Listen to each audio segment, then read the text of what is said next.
Good day, fellow Wrsa and SUCO members.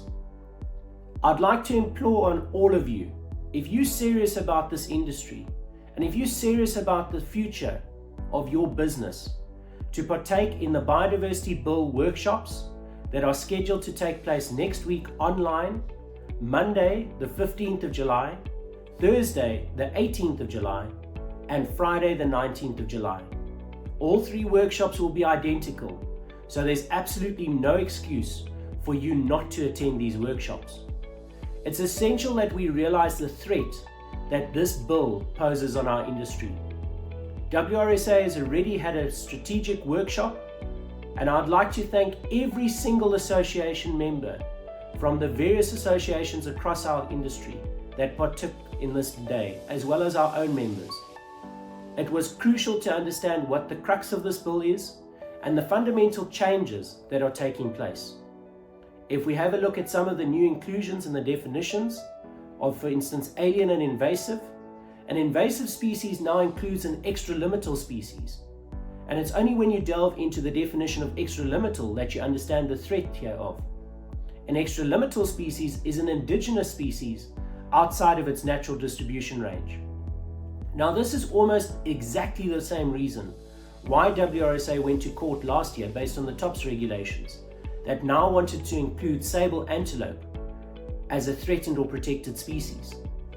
Because according to the extralimital definition, outside of its natural distribution range means almost every single sable antelope in South Africa. Similarly, when we talk about white rhino in the Eastern Cape, they'll also be considered extralimital. Now all of a sudden these very animals are going to be classified as an invasive species, and before you as a game rancher are even allowed to ranch with them, you're going to need to compile various risk assessments. Unfortunately, as has become the standard practice, this bill has been developed without industry and will have a huge impact on our industry.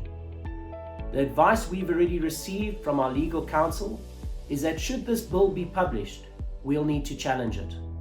It's important that we work together and we squash this bill before it can become a reality, because the implications hereof will be drastic for our industry, because once again, the private agro-sustainable biodiversity wildlife economy has been totally excluded, and this bill only makes provisions for the protected areas.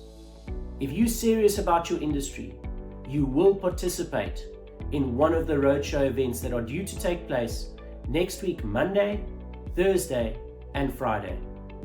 Thank you very much for every single member who's commented so far on the bill.